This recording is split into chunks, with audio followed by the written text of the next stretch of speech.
je pensais que j'avais des potes qui m'attendaient, des Japonais que j'avais rencontrés en France, qui me disaient ouais, j'ai hâte que tu viennes, Tanoshimi, on va faire plein de trucs. Et puis en fait, je les ai jamais revus. Parce que j'arrive avec mon sac à dos, avec une envie de voir du monde et de m'éclater. Et je pense que j'avais des attentes et beaucoup d'illusions et que la société japonaise n'est pas. Déçu. Voilà. Et du coup, je pense que oui, le jeune que j'étais à l'époque, il l'a pris un peu dans la tête et s'est dit. Ah ouais, c'est pas ce que je pensais, donc je suis déçu. Quoi. Mais je crois je sais pas si elles sont encore là, les vidéos où je me plaignais. Je crois qu'elles sont non. Elles sont là, je te confirme. Elles sont là. Parce qu'avant de venir ici, du coup, j'ai fouiné tout sur YouTube. Donc je suis arrivé, j'avais l'équivalent de 7 000 € en billets de yens partout sur moi, entre Shanghai et le Japon. J'ai eu trop peur. C'était dans les règles, t'as le droit à 10 000 €. Oui. Mais un mec qui arrive, qui n'a pas de job en Chine, qui arrive avec plein de liquide, qui part au Japon, c'est un peu blanchiment bizarre. Ouais, c'est un peu bizarre comme profil. Au Japon, tout est très aseptisé en fait, tu vois. Il n'y a pas de débordement négatif ni positif. Ouais, à part quand les gens sont un peu bourrés ou là ils vont un peu plus se lâcher. Là ça part, c'est Shibuya meltdown. Mais ça reste encore dans le carcan de la société, de ce que cette société a imposé. Dans un combini, par exemple, dans les supérettes japonaises, les fumeurs, quand ils vont chercher leur clope, ils arrivent. Ils disent ni bonjour, ni merci, ni merde. Ils disent le numéro. En fait, t'as les cigarettes derrière le comptoir. Ouais. De 1 à 250, il y a 150 paquets de clopes. Ouais.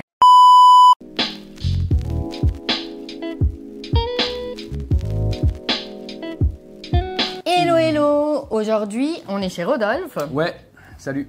Hello. Salut. Comment vas-tu ? Bienvenue à la maison. Bah ça va. Merci beaucoup. Qui nous accueille chez lui, j'allais le dire. Qui va nous parler un petit peu de son background. Yes. En général et aussi de sa vie au Japon et de ses expériences avec le Japon. Ça roule. Est-ce que tu peux te présenter un petit peu pour les viewers ? Ouais. Pour commencer. Moi c'est Rodolphe, 33 ans, je suis vidéaste indépendant. Donc voilà, je gagne ma vie avec la vidéo. Je fais des vidéos pour des entrepreneurs, des entreprises, des youtubeurs aussi également. Et je suis aussi créateur de contenu sur le Japon. J'ai un compte Instagram sur lequel je partage de temps en temps du contenu sur le Japon. Moi, mon truc c'est vraiment le Japon hors des sentiers battus. Yes. Avec Amandine, ma chérie, on est très van life au Japon. On a vécu au Japon L4 ans, 3 ans. On en est rentré, maintenant on est en France, mais on connaît quand même pas mal le pays. On a beaucoup vagabondé en van dans le pays pour partir à la rencontre notamment d'artisans japonais. Donc voilà, moi ce que j'aime c'est partager tout ce qui est Japon, un peu de la campagne, avec l'artisanat, tout ce genre de choses. Et voilà, c'est ce que je préfère dans mon métier, ça, de toute façon. Aller prendre ma caméra et aller à la rencontre d'artisans, de gens qui ont un métier dont j'ai jamais entendu parler avant, et puis de mettre ça en lumière. Yes. C'est ce qui me branche. Donc voilà, globalement. Un petit peu. Mais du coup, tu as aussi une chaîne YouTube sur laquelle tu as fait des vidéos, énormément de vidéos, notamment avec le van, avec des artisans justement, où tu nous fais découvrir des endroits un petit peu plus reculés. Oui, c'est vrai, quand je dis créateur de contenu, c'est ça. J'ai aussi une chaîne YouTube effectivement sur laquelle c'est un peu un carnet de voyage en fait. Quand j'étais au Japon, j'ai fait des vidéos au Japon. Quand j'étais à Taïwan, après, pour d'autres raisons, j'ai fait des vidéos à Taïwan. Donc c'est un petit peu, on me suit un petit peu dans mes pérégrinations, si j'ose dire. Mais il y a quand même beaucoup plus de contenu Japon puisque c'est un peu le cœur du truc et c'est là que j'ai passé le plus de temps quand j'étais à l'étranger. Et voilà, aujourd'hui j'ai quelques interviews de Japonais qui vivent en France également. Donc voilà, aujourd'hui le boulot me prend pas mal de temps, donc je me concentre peut-être un peu plus sur Instagram qui est un format un peu plus court et c'est plus pratique pour moi aujourd'hui. Pour communiquer. Maintenant, voilà, la chaîne est toujours là, elle est pas du tout éteinte et puis on n'est pas à l'abri qu'il y a des nouveautés qui apparaissent. Moi en tout cas je l'espère parce que ta chaîne je l'aime beaucoup. Merci, c'est gentil. Je l'ai découvert sur YouTube du coup et j'adore. C'est gentil. Qu'est-ce que tu adores ? Bah, le côté où c'est pas fait pour quelqu'un qui découvre le Japon forcément, c'est plus pour... C'est un petit peu... Tu vois, t'as des levels. Quand tu commences à t'intéresser au Japon, il va y avoir des sujets spécifiques qui vont t'intéresser, tu vas chercher des trucs, mais tu vas pas aller creuser plus qu'une certaine limite, tu vois, parce que tu découvres. Donc tu es émerveillé de tout. Tu as des phases dans la découverte du Japon, je pense. Et quand il y a un petit peu vécu, que tu as une expérience un peu différente, tu recherches des sujets plus poussés, je pense. Oui, c'est vrai. Et puis après, c'est un peu comme tout. Je pense qu'une fois que tu connais un sujet et que tu te rends compte de la diversité, de tout ce qui ça englobe, bah, il y a des trucs qui te plaisent plus que d'autres. Donc moi, tu vois, je suis allé plus campagne un peu reculée parce que j'adore les vieux bâtiments. Moi, j'adore tout ce qui est ancien, tout ce qui a du caractère, tu vois. Et au Japon, c'est un pays qui a une histoire, une longue histoire. Et forcément, quand tu vas un peu en campagne... Bah, tu vois des vieux bâtiments, des vieux temples, des vieilles ruelles, tu croises des artisans qui pratiquent un art qui est là depuis très longtemps et moi ça c'est ce qui me branche le plus. Et moi ce qui m'a branché justement de ta chaîne c'est de découvrir des endroits ou de l'artisanat où tu dis oui c'est là mais tu vas tu vas pas l'explorer autant. Ouais, oui, tu sais que ça existe, mais voilà, c'est ça. Voilà. Et puis tu as le titre, mais tu n'as pas ouvert le livre, quoi. Exactement. Et c'est grâce à lui que j'ai découvert Julie. Normalement, la vidéo avec Julie sera sortie avant. Donc, au moins, ils sauront à quoi je fais référence. Petit bonjour à Julie, du coup. En parlant d'artisanat, qui de mieux placé que Julie? Spécialiste. Ouais. Qu'est-ce qui t'a amené à t'intéresser au Japon? Alors, au tout début. Pour la faire très simple, la langue. Moi, moi, à l'origine, je voulais devenir traducteur, en fait. À l'école, j'étais bon en langue, c'est tout. Et puis, il n'y a que ça qui m'intéressait, en fait. Moi, les maths, j'ai pas vraiment un cerveau matheux, physique, chimie, encore moins. J'étais pas forcément très bon en sport, je faisais du BMX avec mes potes de mon côté, mais on me demandait de faire du handball, ça me saulait. Moi, c'était les langues, en fait. Il n'y avait que ça qui m'animait un minimum. J'ai vite été bon en anglais, j'ai vite été pas mauvais en espagnol. Et du coup, quand il a fallu choisir une fac, ma mère, elle m'a dit, deviens traducteur, t'es bon en langue. Mais tu vois, c'est un peu... Moi, j'étais un peu paumé.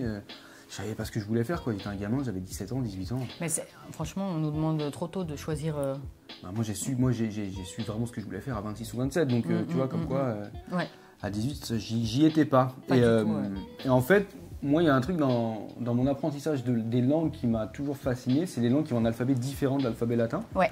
Parce que mon cerveau avait du mal à comprendre comment, pour certaines personnes, des pictogrammes pouvaient être lus. Enfin, c'est des lettres, quoi, pour eux, tu vois. Et je comprenais pas ça. Et du coup, ça m'intriguait beaucoup. Donc, j'ai commencé à apprendre l'alphabet cyrillique. J'ai fait 2 ans de russe au lycée. Ouais. Intéressant. Ouais. Et après, j'ai voulu apprendre une langue. Pourquoi le russe, si je peux... Parce que c'était la seule langue rare avec un alphabet différent qui était disponible dans un lycée pas trop loin de chez moi. Donc, je me suis dit, ok, on y va, tu vois. Parti. Aujourd'hui, je sais dire bonjour, je ne parle pas russe en russe, ce qui n'est pas très utile, mais je sais encore lire plus ou moins du cyrillique, tu vois. Ça peut l'être, comme ça ils peuvent enchaîner Ça brise toujours la glace. Si tu connais même les salutations dans une langue et que tu vas parler ça, ils sont contents. Ils sont toujours contents et je te jure, ça brise la glace. On va te poser une question, pourquoi tu as appris cette langue? Et mine de rien, tu as déjà fait un pas vers l'autre. Ouais, et ça, je trouve que c'est vraiment très très cool. Et de là, je me suis dit que je voulais apprendre une langue avec des kanji, donc avec cet alphabet japonais. J'hésitais entre le chinois et le japonais sonnait mieux à mon oreille, j'ai fait banco, donc j'ai commencé en autodidacte et puis au terme des 3 ans d'études pour devenir traducteur, je me suis dit, j'approfondirais bien le japonais quand même, tu vois. Et donc je suis parti à l'INALCO à Paris pour approfondir le japonais. Et là j'ai rencontré des japonais, des potes et tout, on a commencé à traîner, j'ai commencé à pratiquer de plus en plus et c'est à partir de ce moment-là que je me suis dit, le Japon il y a un truc. Je me suis senti attiré par la culture, pas par ce que je voyais en ligne, mais par les gens que je rencontrais, par cet aspect linguistique. Et puis j'ai fini là-bas et j'ai kiffé. Et puis... Juste après l'INALCO, t'as fini là-bas? Juste après l'INALCO. En fait, moi, l'INALCO, j'avais déjà une licence. Donc j'étais un petit peu plus vieux que la majorité des gens qui étaient là, parce que j'avais 3 ans de plus que les gens qui commençaient une licence. Donc j'ai rencontré des nouveaux potes, etc. Au terme de la première année, je suis parti un bon mois au Japon pour la toute première fois avec des potes que j'ai rencontrés à l'INALCO, qui sont aujourd'hui, certains sont parmi mes meilleurs amis. Et claque monumentale, quoi. Première fois que tu découvres le Japon, en plus on était en 2015, je crois, donc il n'y avait pas une présence aussi balèze qu'aujourd'hui. On n'était pas non plus à défricher le Japon, mais on était quand même dans un espèce d'entre-deux où aujourd'hui tu tapes Japon sur YouTube, t'as tout. Tu veux aller au fin fond de Kanazawa, tu peux, tu vois. Ouais, clairement. Alors que moi à l'époque, je savais à quoi ressemblait Tokyo, peut-être un peu Osaka, mais c'était pas encore aussi démocratisé qu'aujourd'hui. Guigui commençait ses saisons avec Ichiban Japan et tout, mais on était quand même dans un truc. Il y avait Michaela, tu vois, cette youtubeuse canadienne. Je crois que je l'ai pas connue. Ah, attends, ça me dit quelque chose. Une youtubeuse canadienne qui est partie au Japon et pour moi c'était, il y avait quasiment que elle en fait d'étrangères au Japon qui faisait du contenu et puis quand je voyais sa vie, je me disais mais ça a l'air fou, tu vois. Ouais. Et voilà, et du coup l'INALCO j'ai fait 2 ans. Après j'étais avec une fille japonaise pendant un peu plus d'1 an sur ma 2e année ou ma première année d'INALCO qui m'a apporté énormément en termes de linguistique. J'ai appris beaucoup grâce à elle en fait, puisqu'en fait elle me parlait un peu en français, je lui répondais un peu en japonais, elle était en échange pour apprendre le français. Okay. Mais tu étais en couple avec elle? Ouais. C'est ça? Ouais, et du coup sur le premier voyage je suis allé au Japon, il m'a accueilli pendant 3 jours dans sa famille. On nous dit souvent que les Japonais accueillent pas chez eux, qu'ils sont un peu pudiques là-dessus et tout. Moi j'ai eu une première expérience qui était assez différente de ça et j'ai pris une claque monumentale. Le jeune Rodolphe de 22 ans qui arrive au Japon, qui découvre une famille japonaise, j'étais dans le dur quoi, et c'était mon rêve donc de là je me suis dit il faut que j'y retourne, mais il faut que j'y retourne beaucoup plus longtemps. Donc 2e année d'INALCO je la termine, la 3e je la continue pas en fait. Sur la 2e année d'INALCO, j'ai découvert qu'on pouvait faire des stages. Ce qui ne m'était pas forcément très en avant, je l'ai découvert parce que j'ai fouillé un peu.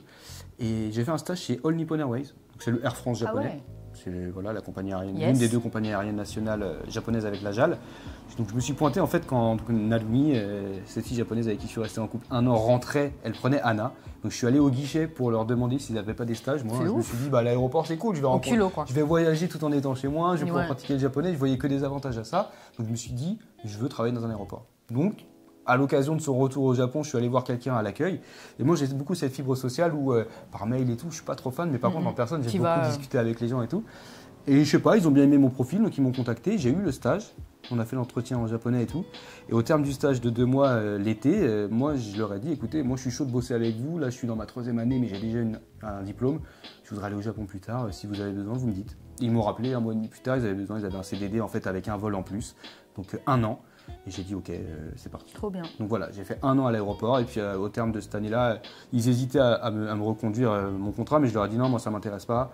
Enfin, on était un peu d'un commun accord, mais ils le savaient, mais ils cherchaient un peu, ils disaient ouais, il passe bien avec les passagers, Rodolphe, ce serait bien. Et moi j'ai dit ouais, moi je veux aller au Japon, tu vois. Donc ils ont dit ouais, c'est vrai, après tout, t'as raison. Et je suis parti au Japon en fait, comme ça.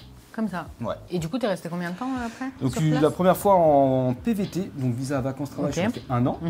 Après, je suis parti du Japon. Et j'ai continué à vagabonder, puisqu'en fait, au terme de mon année au Japon, j'ai pensé que j'étais plus attiré par le voyage que par le Japon. D'accord. Voilà, au bout d'un an? Au bout d'un an, ouais. 2-3 petites déceptions, 2-3 petits trucs au Japon. Enfin, des désillusions, des attentes qui n'ont pas été comblées, je pense. C'est intéressant, ça. Ouais. Mais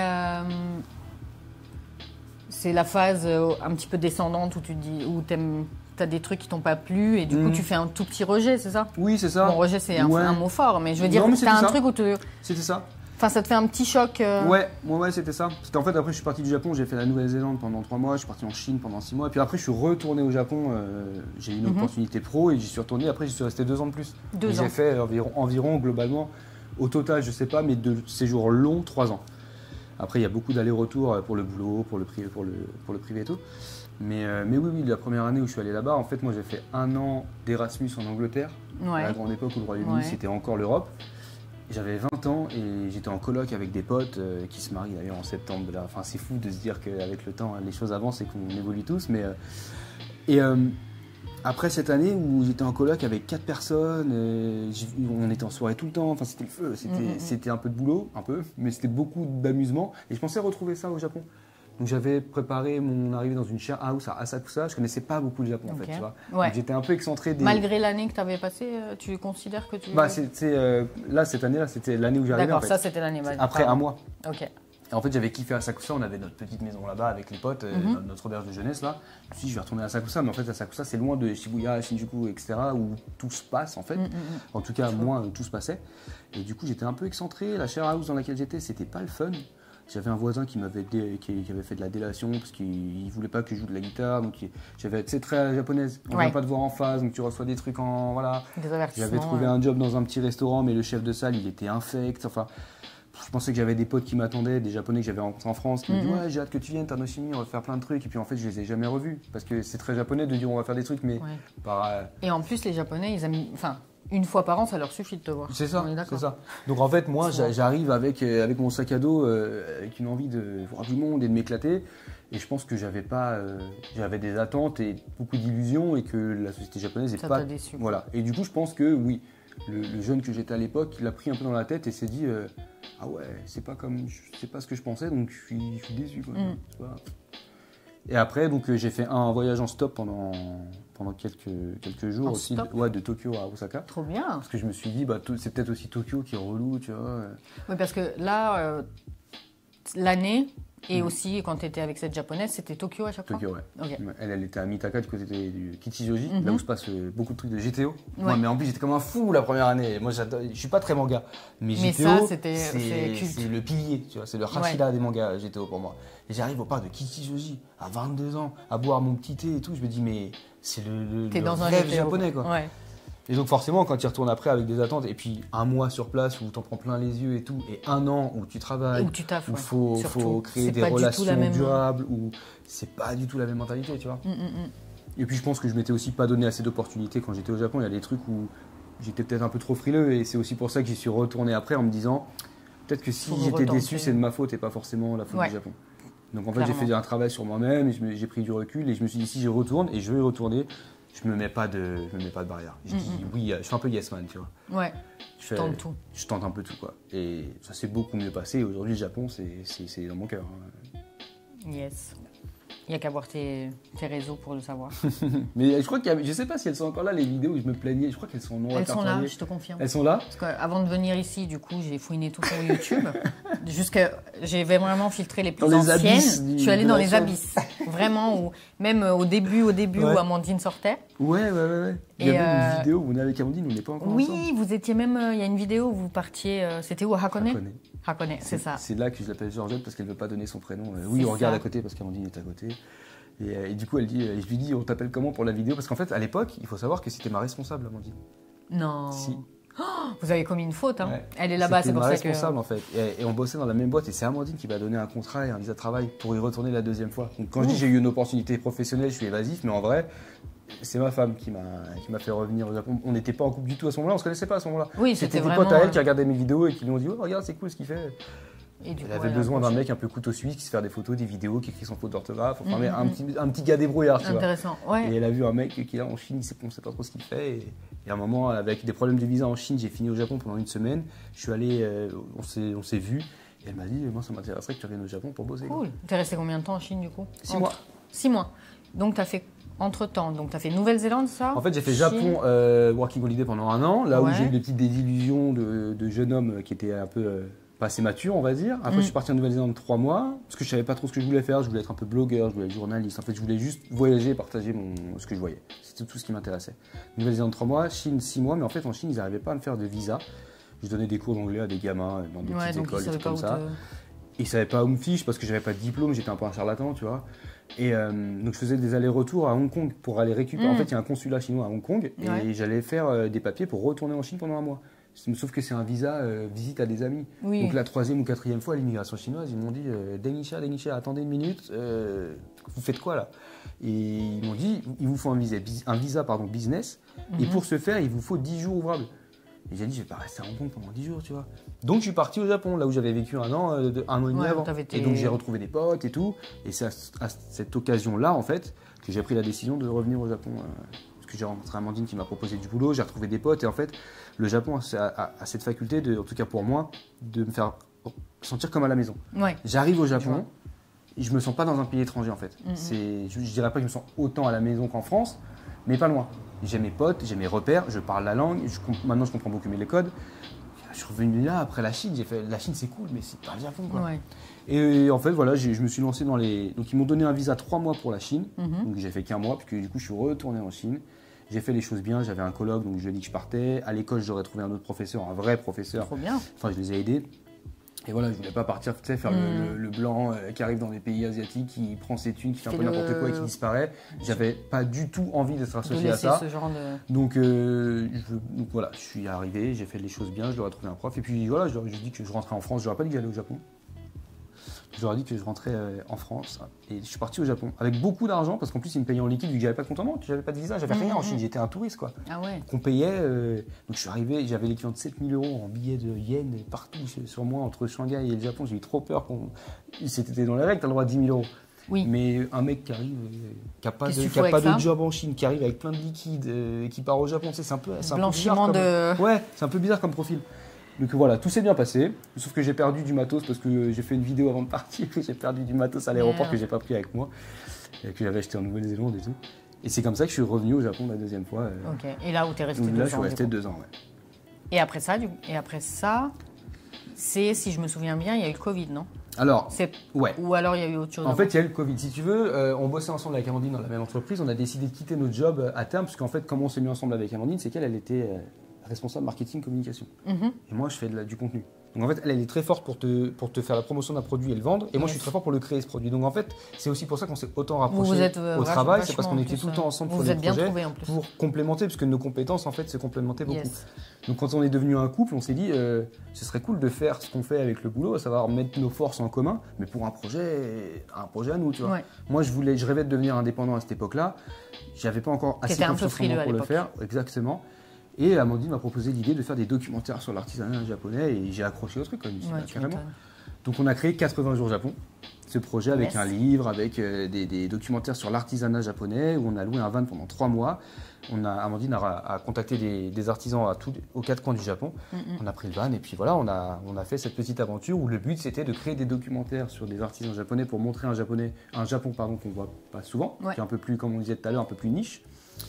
Et le but ultime, c'était de lancer notre boîte au Japon après, de promotion touristique, avec pour les préfectures, peut-être pour des étrangers qui vont être un peu fixeurs. On avait plein d'idées en tête. Donc le deal, c'était que là, on a fait ces documentaires. On est rentré en France pour toute la période, pour toute la phase d'édite et de promotion, puisque les documentaires, on les a tournés au Japon, on n'a évidemment pas été montés sur place. On n'avait plus de visa à ce moment-là, puisqu'on avait lâché notre job. Donc on est rentré en France. Et donc c'est pré-Covid. Donc on rentre en France. Juste, vous avez eu de la chance, non ? C'était 6 mois avant que tout pète. En fait, si tu veux, on est rentré en France, on a donc plus de visa pour le Japon. Moi, je charbonnais sur l'édite des documentaires pour qu'ils sortent régulièrement. Amandine, elle contactait un max de salons sur le Japon pour qu'on y participe, qu'on vende des livres et tout. Ouais. Ce qu'on a fait. Et ça a commencé à prendre. On avait 2-3 contacts au Japon. J'étais dans les papiers avec une avocate spécialisée qui allait me faire un visa artiste pour que je revienne. Ah, trop bien. Il n'est pas facile à avoir en plus, je crois. Non. Mais du coup, j'avais le contact d'un ami, Issam, que je salue, qui m'a gracieusement donné le contact de son avocate, qui m'a beaucoup aidé. Et puis Amandine, voyait pour bosser avec une pote dans une start-up le temps qu'on s'installe, tu vois, au Japon. Ouais, donc le but, c'était vraiment de s'installer au Japon. C'est arrivé.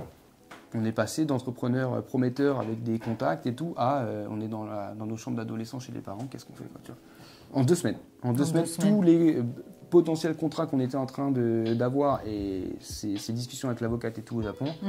Mais du coup, Mais du coup, vous êtes rentré en France ? On était en France à ce moment-là. Ok. Tu sais, c'était justement dans cette optique vous avez fait la préparation. d'éditer les documentaires, de se créer tout un portfolio pour après, à l'avenir, montrer aux gens, les potentiels clients là-bas, regardez, on sait faire ça, embauchez-nous. Ok.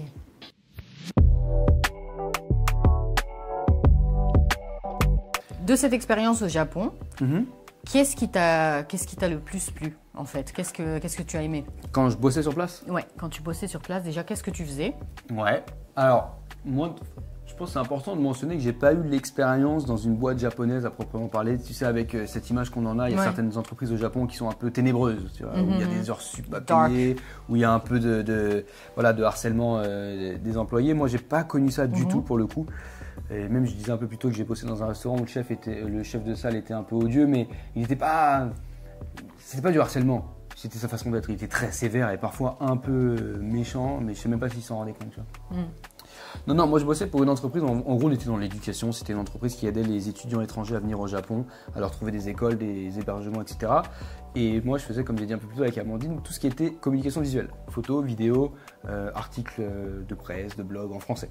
Okay. Parce qu'en fait c'est une entreprise qui était à 75% étrangère, donc il y avait beaucoup d'Européens, d'Espagnols, d'Italiens, d'Allemands, etc. Des Américains et une petite partie japonaise aussi parce que on a la comptable, on a les gens qui s'occupent de gérer les mails avec les Japonais parce que c'est très codifié, donc avoir des Japonais c'est quand même un gain de temps monumental. Et donc moi en fait j'étais amené à beaucoup bouger dans le Japon. On m'envoyait dans des écoles à Osaka, on m'envoyait dans des écoles à Fukuoka et des fois j'allais avec Amandine parce qu'elle devait faire des présentations dans différentes écoles. Moi je devais filmer ça, donc en fait je vivais un peu le rêve parce que j'étais payé pour la première fois de ma vie à faire de la vidéo en tant que salarié, parce que je faisais au début pas principalement de la vidéo, mais petit à petit en fait c'est à ce moment-là que le monde a commencé à vraiment se rendre compte que la vidéo c'était essentiel, et c'est là où j'ai commencé à avoir une plus-value vraiment intéressante, tu vois. C'était autour de quelle année d'ailleurs On était en 2017 globalement, ouais. Et donc moi je m'éclatais. C'était, même si parfois il y avait un peu la routine qui s'installait, puisque j'étais pas non plus tout le temps à voyager à droite à gauche. Il y avait des mois un peu plus calmes où j'étais beaucoup à faire du office work, où j'étais au bureau à faire. Voilà, c'est le travail, c'est normal. Donc là c'était peut-être un peu moins fun, mais il y a aussi ce côté, c'est difficile de mettre le doigt dessus précisément, c'est que le Japon c'est un pays qui est très marqué par les saisons notamment, et c'est un pays qui est très olfactif, je trouve, si je peux me permettre l'expression. C'est que les odeurs au Japon sont très particulières et elles changent selon les saisons. Et les goûts aussi, non ? Les goûts aussi. Les odeurs, les goûts. Mais tu vois, il y a ce côté de tu te lèves le matin, tu vas pour prendre le métro et je sais pas, il y a la petite laverie du coin, il y a tu vois ce que je veux dire ? Et tu as toutes ces odeurs en fait qui te... C'est vrai. Auxquels tu t'habitues sans t'en rendre compte. Et quand tu les as plus, moi typiquement, le seul truc qui me manque vraiment du Japon quand j'y suis pas, c'est les odeurs. Parce que c'est la seule chose que je peux pas retrouver. Je peux manger japonais, je peux parler avec des potes japonais, je peux écouter de la musique, mais les odeurs, Si t'es pas là-bas, tu peux pas les avoir. T'as pas tort, ouais. J'ai jamais réfléchi à ça en termes d'odeur. J'ai même acheté, maintenant quand je vais au Japon, j'achète les pousse-mousse pour se laver les mains. Parce que du coup, j'ai l'odeur du Japon, les trucs tout bêtes en fait, tout bêtes, mais qui a cette odeur typique du pousse-mousse japonais. Et je l'ai dans la cuisine si tu veux essayer après. Ouais, je vais y aller. Et je me lave les mains, et à chaque fois que je me lave les mains, maintenant en France, je fais il y a ce petit. Ça sent le Japon. La petite parenthèse japonaise pendant 2 secondes. Moi, c'est vrai que je fais ça, t'as pas tort, avec l'encens. J'ai acheté de l'encens dans les temples, parce que moi j'aime beaucoup ça. Et j'en mets tout le temps à la maison, et du coup j'ai l'impression d'être. L'encens, j'aime bien, ouais. Mais je trouve que l'odeur est too much. En fait, je m'en lasse très vite de l'odeur de l'encens. Ouais. Dans les temples, ça te fait pas? Moi, ça me met un peu en transe. Ouais, mais parce que t'es dans le temple, il y a tout qui va avec. Ouais, c'est vrai. Mais moi, j'adore à la maison. Moi, c'est plutôt ça, tu vois. Mais après, moi, j'ai des encens de Thaïlande ou d'Inde, donc j'avoue que si j'en ramène du Japon... C'est beaucoup plus fort, par contre. Ouais, c'est peut-être ça. Faudrait peut-être que je bifurque sur l'encens japonais. Je t'en montrerai. Mais ça, tu sais, on fera des échanges de savon encens. Mon mari, il est pas très content de ça, par contre. Parce que moi, j'adore l'encens qu'ils mettent sur le... Comment ça s'appelle à chaque fois? Tu sais, l'hôtel bouddhiste qu'ils ont à la maison pour les morts. Oui. Comment il s'appelle? Butsudan. Oui, lui, ça va pas forcément lui rappeler les mêmes choses. Putain, j'ai l'impression qu'on est dans un enterrement. Oui, forcément, c'est sûr. Mais moi, c'est une odeur qui me rappelle le Japon, effectivement. Je comprends. Donc, mais du coup, voilà, sur ce côté positif, je sais pas si c'est très constructif, mais en gros, la vie de tous les jours, en fait. C'est avec tout ce qu'elle comporte, c'est... En fait, des fois, c'est drôle, mais quand tu es au Japon, enfin, en tout cas, quand j'y vivais, des fois, ça m'arrivait d'être en soirée avec des potes et tu sais, de faire comme pause. Tout d'un coup, le temps s'arrête autour de toi et puis tu regardes ton pote, tu dis, mec, on est au Japon, quoi. Oui. Tu vois ce truc-là, je vois tout à fait. Oh, enfin, t'écoutes les gens parler, tu regardes les gens traverser, tu regardes les plaques des voitures, c'est bête, mais. Ouais, non, c'est vrai. Et je trouve que ces petits moments-là, ils sont incroyables. Parce que tu te rends compte un peu de. Moi, je suis très reconnaissant de tout ce qui m'arrive dans ma vie. Parce qu'il faut travailler pour avoir ce qu'on veut, mais il faut aussi un peu de chance, mine de rien. Et voilà, c'est vrai que des fois, ça m'arrive. Pas régulièrement, mais quand même, de me dire waouh, je suis en bonne santé, je suis au Japon, quoi. Tu vois. Ces petits trucs-là, ils sont cool. C'est une satisfaction. Donc voilà, c'est une sensation un peu globale de se dire quand tu bosses dans un truc qui te plaît, dans un pays dans lequel tu as toujours rêvé d'aller, forcément, c'est cool. Et par contre, parlons un peu des côtés qui t'ont un petit peu moins plu, on va dire. Ouais. Est-ce que tu as ressenti sur place des choses, des difficultés, que ce soit au niveau de la société, au niveau de la culture, je sais pas, des choses qui ont fait qu'à un moment, quand tu disais que tu avais un petit rejet, qu'est-ce qui a fait qu'il y a eu ce moment-là où tu t'es dit j'en ai marre, je veux changer d'air? Ouais. En fait, c'est pareil, je pense que c'est très personnel. Sur un plan très personnel, effectivement. Ouais, je pense que c'est très personnel. Alors, chacun a son Japon et son expérience du pays et de la vie là-bas. Mais tu vois, je connais des gens qui n'ont jamais ils ont jamais été saoulés par le Japon. Ils y sont depuis 7 ans, ils ont toujours adoré, ils adorent toujours. Donc, comme quoi, on a tous des ressentis différents. Moi, oui, c'est vrai qu'au bout d'un moment, les Japonais me saoulaient. Enfin, les Japonais. Je vivais à Tokyo. J'avais ma routine, donc voilà. Et il y avait des trucs qui me chagrinaient un petit peu au quotidien. Alors après, est-ce que c'est vrai ou est-ce que c'est comment moi je le ressentais, comment je l'imaginais? Ça, j'aurais jamais vraiment la réponse. Mais tu vois, typiquement, dans le métro, tous les matins, les gens ils ont l'air un peu tristous. À Tokyo, ils sont tous la tête sur leur téléphone. En fait, tu commences à voir un petit peu... Après, est-ce que c'est pas dans tous les métros du monde? Ouais, mais... ouais, peut-être. Mais je sais pas, il y avait un truc... En fait, au bout d'un moment, je me suis dit que je trouvais les Japonais, en tout cas les gens à Tokyo, très... Je les voyais souvent avec un petit nuage qui pleut au-dessus de la tête. Ok. Je les sentais pas heureux en fait, beaucoup d'entre eux. Je me trompe peut-être, mais c'est le ressenti que j'avais. Il y avait ce côté où la France me manquait, il y avait ce côté latin où tu fais un câlin à tes potes pour les retrouver, tu fais la bise à tes amis, il y a les gens qui s'engueulent un peu dehors. Au Japon, tout est très aseptisé en fait, tu vois. Il n'y a pas de débordement négatif ni positif. Ouais, à part quand les gens sont un peu bourrés ou là ils vont un peu plus se lâcher. Là ça part, c'est Shibuya meltdown. Mais ça reste encore dans le carcan de la société, de ce que cette société a imposé. Là où en France, bah oui, il y a des gens qui vont s'engueuler là, il y a un couple qui va s'embrasser là, il y a ce côté un peu plus humain si j'ose dire, un peu moins aseptisé qui me manquait beaucoup en fait. Et je pense que c'est par rapport aussi à ce que je connais de la France et de mon pays, il y avait ce truc, cette espèce de grosse différence majeure entre les deux pays qui sont forcément deux planètes à part. Et ça me manquait un peu cette chaleur humaine, ce truc, cette spontanéité. Ouais. Les Japonais, c'est très difficile de les voir si t'as pas ton agenda d'ouvert avec, tu fais quoi dans un mois et demi? Parce qu'ils sont toujours occupés, ils planifient énormément. Là où nous, en tout cas moi, je suis vachement plus sur le moment présent et si on se voit ce soir, c'est cool, sinon tant pis. Alors que eux, pas du tout. Pas du tout. Donc en fait, il y avait aussi beaucoup ce truc-là où tu te sens un peu en marge de la société parce que t'arrives pas à... C'est pas tes codes en fait, c'est pas... Et ça, au bout d'un moment, c'est usant. Tu te dis... Des trucs tout bêtes, mais t'arrives J'ai un avis très différent là-dessus maintenant, à 33 ans et après avoir vécu au Japon longtemps. C'est important de le dire, parce que c'est des phases de la vie, comme on disait en off. Exactement. Où, quand t'es devant une culture, en face à une culture qui est totalement à l'opposé de la tienne et que limite ce que toi t'as appris, ton éducation, c'est totalement... mal interprété dans l'autre pays, tu perds un peu tes repères. Ouais. Et tu peux faire, comme je te disais, j'avais regardé une vidéo Togen qui parlait de ça avec la Corée, où tu peux des fois avoir une espèce de rejet à un moment de ta vie, mais ça ne veut pas dire que maintenant, tu l'as pas digéré, passé. Ouais, c'est comme tout. Je pense que c'est comme dans une relation amicale, c'est comme dans une relation amoureuse. Tu passes par des phases où il y a tout qui marche bien, c'est voilà nickel. Et puis il y a des jours où ça marche moins bien et faut se remettre en question, se dire est-ce que j'ai pas déconné, est-ce que en face ça me correspond. Enfin voilà, je pense que c'est des ajustements. Exactement, et puis tu te rends compte de choses en apprenant en connaissant un peu plus la langue. Tu comprends un peu plus tes codes, donc tu comprends un peu plus pourquoi ils réagissent comme ça. Et t'apprends à lâcher un peu de lest, à te dire c'est comme ça. Mais en fait moi ça m'a beaucoup aidé. Tu sais, comme je t'ai dit, je faisais un peu yes man, ça m'a beaucoup aidé. Les trucs où on me dit non ou ça se fait pas, c'est pas grave. C'est quoi, c'est pas grave. Je vais même pas chercher, je m'en fous. Je vais aller ailleurs, on va me dire oui ailleurs, tu vois. Ouais. C'est une bonne technique. Ouais. Mais effectivement, sur ma première année là où j'ai bossé, même après, quand j'y suis retourné et que je suis resté 2 ans, c'est vrai qu'au terme des 2 ans, en fait, et c'est aussi pour ça qu'on a lancé 80 jours Japon avec Amandine, tu vois, c'est qu'on voulait voir autre chose. Parce que mine de rien, on pensait bien connaître le Japon, mais on connaissait bien Tokyo. Et Tokyo, c'est comme toutes les capitales du monde, t'as pas que des Tokyoïtes. Tu vois, on a l'impression, en tout cas... Pour croiser des vrais Tokyoïtes à Kyoto, il faut... à Tokyo, on n'y arrive pas. Ouais. Non, j'y arrive pas.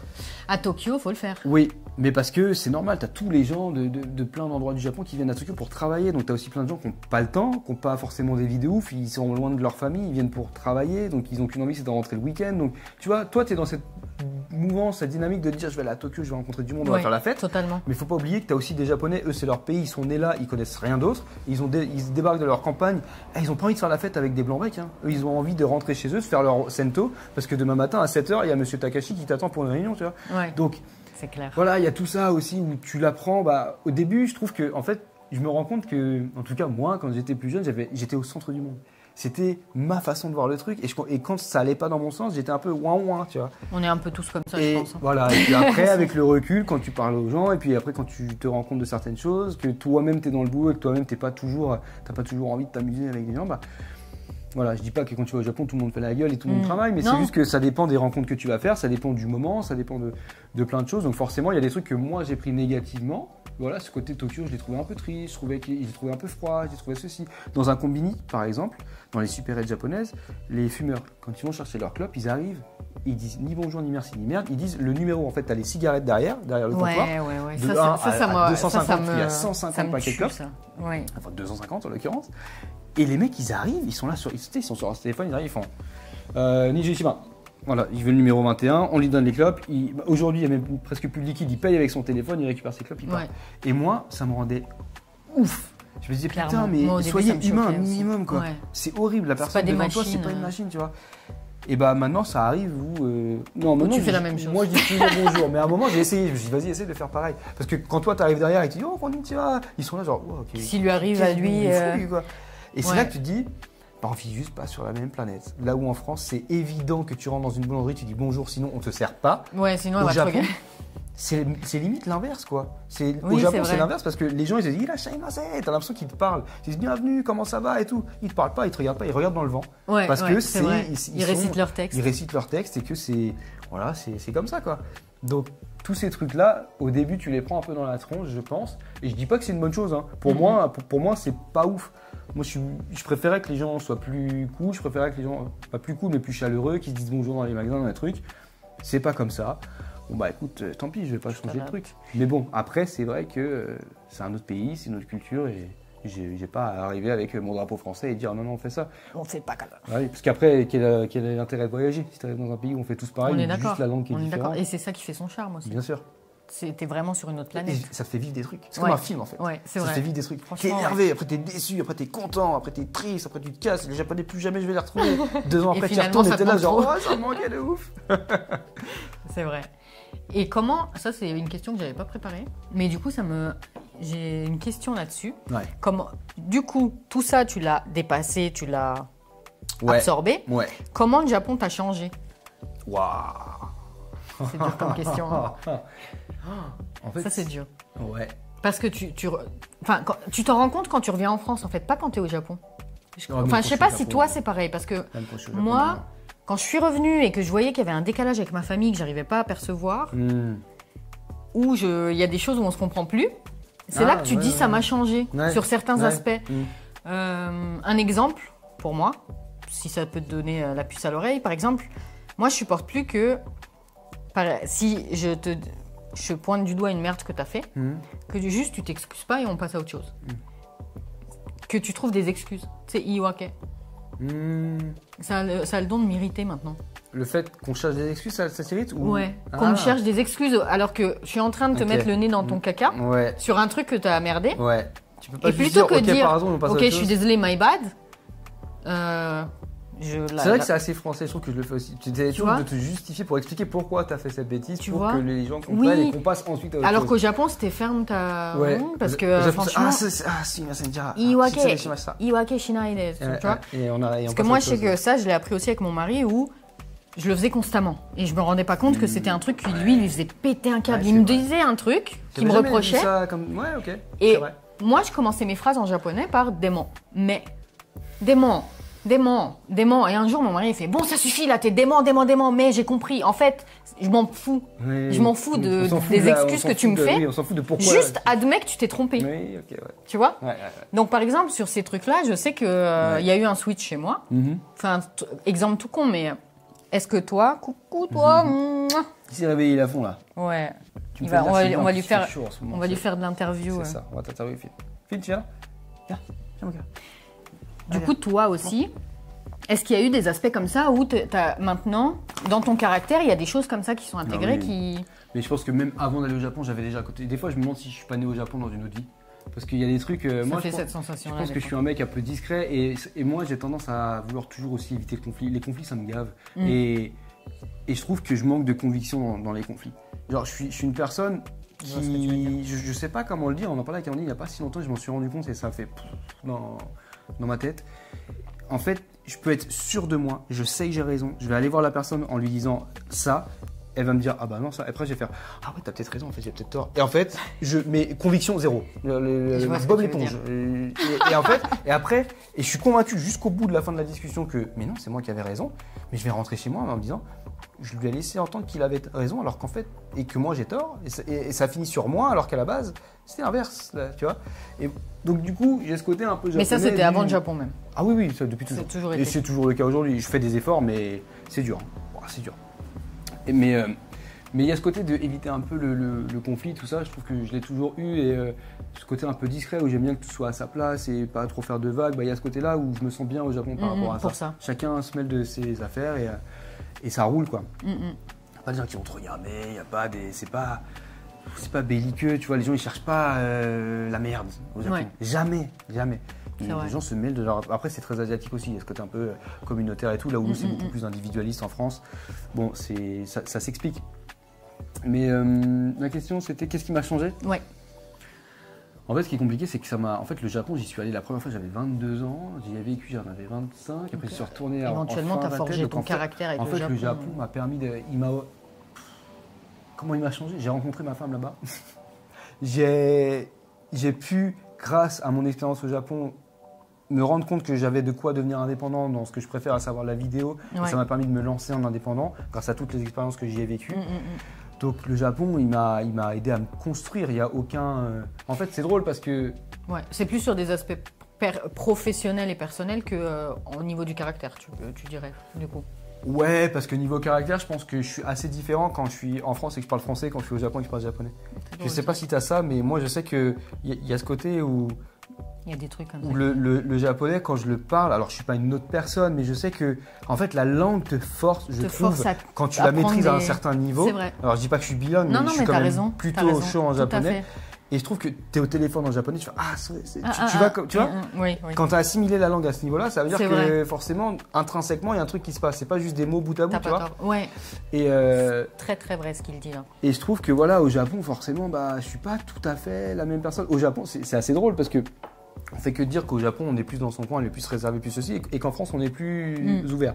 Et moi, je suis d'accord avec tout ça, mais en France, je suis vachement plus casanier, vachement plus chez moi, tranquille, je fais mes trucs. Et au Japon, je suis tout le temps dehors à faire les trucs, les 400 coups avec mes potes. Alors que, tu vois, on pourrait penser que c'est l'inverse par rapport au discours que je tiens sur la langue et sur la culture. Ouais. Donc, comme quoi, ouais, ça me change encore tous les jours, parce que j'apprends des nouveaux trucs sur le japonais régulièrement. Les potes japonais avec qui je m'entends super bien évoluent aussi dans leur vie. Donc, quand je retourne au Japon, je découvre de nouvelles choses. Mes potes étrangers qui vivent au Japon, c'est pareil. Donc, ouais, le Japon me permet d'avoir une ouverture d'esprit que j'aurais pas autrement. Et puis, je pense un recul aussi, juste globalement. J'ai beaucoup mûri grâce au Japon. Et ma relation aussi avec Amandine qui est née là-bas. Et aujourd'hui, je pense que j'arrive à être beaucoup mieux contrôler mes émotions. Tu vois, tu vois, on disait quand je suis arrivé la première fois au Japon, j'étais beaucoup sur l'émotionnel. Tout me saoulait, dès qu'il se passait des trucs, un peu voilà, ce côté centre de l'univers. Là où aujourd'hui, j'essaye de prendre du recul là-dessus et de me dire, je ressens ça, ok. Maintenant, pourquoi tu ressens ça? Et réfléchir un peu là-dessus. Donc, alors après, il faut aussi pas non plus trop mettre ses sentiments comme ça dans une poigne et pas les laisser s'exprimer. Mais je pense que le Japon m'a permis tout ça, en fait. Grâce à une culture différente qui fonctionne différemment dans l'expression des émotions, dans l'expression tout court, en fait, de ce qu'on ressent, de ce qu'on veut dire. En fait, les messages passent pas par les mêmes canaux au Japon et en France. Clairement. Et du coup, tout ça a fait un espèce de mélange franco-japonais en moi, où des fois je suis avec des potes métis, Louis-son. Ouais. Tu vois, tu me demandais, je fais pas mal de vidéos avec Louis. Pour Louis, je suis derrière la caméra. Et il y a des fois où j'ai l'impression qu'on est aussi métis l'un que l'autre. Je sais pas, c'est curieux à dire, mais quand on est ensemble au Japon et tout, je trouve que je me retrouve pas mal dans certains trucs. Alors, pas autant que lui, parce que quand tu as une mère japonaise et que tu as une éducation à la japonaise, évidemment, c'est plus profond. Mais il y a un truc où je me dis, voilà, il y a ces aspects du Japon, j'ai l'impression de les avoir absorbés, assimilés. Et à côté des trucs de France où je me dis, ça c'est vrai qu'au Japon c'est mieux, quoi.